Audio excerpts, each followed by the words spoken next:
Сумоне-Сесерлык Пихемского района прошла презентация книги истории семьи Рушевых и ее родословной «Повезло мне и родом, и племенем». Именно в школе Сесерлыга находится один из музеев, посвященный творчеству Натальи Ажикмарушевой и ее родных. Школе-музей имени Натальи Дайдаловны Ажикмарушевой богатые экспонаты, но среди них есть одна, пожалуй, самая трогательная. Это женские часы «Чайка», которые родители купили Наде Рушевой к 8 марта. К сожалению, она его не получила. 6 марта она ушла из жизни. Весь мир знает талантливую художницу Надю Рушеву, каждое произведение, которое шедевр изобразительного искусства. Талантливы и ее родители. Наталья Ажикмарушева – первая тувинская балерина, и Николай Рушев – известный московский художник. Но мало кто знает истоки их семьи. Восполнить эту нишу взялась доцент Тувинского государственного университета Любовь Караула, общаясь с Натальей Дайдаловной Ажикмарушевой. Сначала я просто слушала, а потом, спустя некоторое время, ко мне пришла мысль, а почему я сижу, сложа руки? Потом, кто мне расскажет об этом? Мне надо все это зафиксировать. Я начала все это отмечать в своей тетради.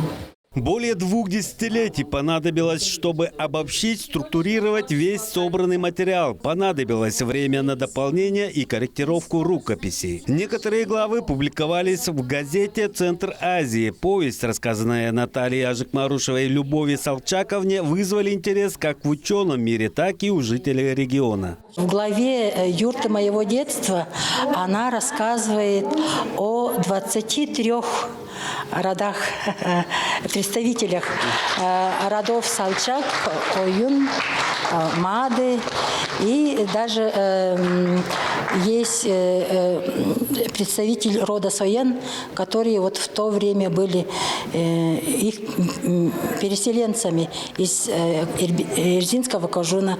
И она также рассказывает о Чинаревых, которые жили вот в Бичебайнколе.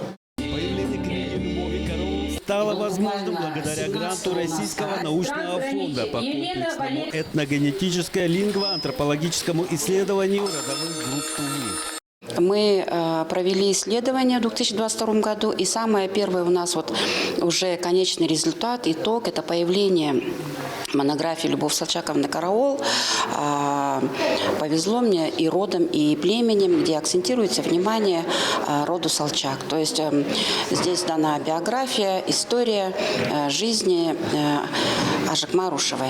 Книга была прочитана и изучена родственниками Натальи Ажикмарушевой. По их словам, они очень довольны изданием, где четко, ясно прописана родословная Натальи Дайдаловны.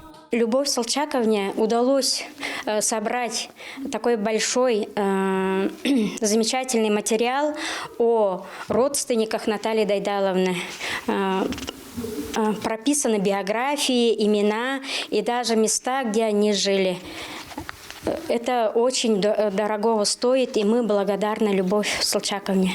Презентация книги удалась. Поздравить автора книги пришли ведущие ученые республики, педагоги, учащиеся Сесерлыгской школы, артисты Муздрамтеатра и, конечно же, родственники семьи Рушевых. Тува в этом году богата на новые книги. Впереди еще презентация 2 изданий, касающихся родословных нашей республики. Сайгын Бербю, Шолбан Монгуш, Юрий Кужигет, Софья Сая, Тува 24, Сумон-Сесерлык, Пихемский район.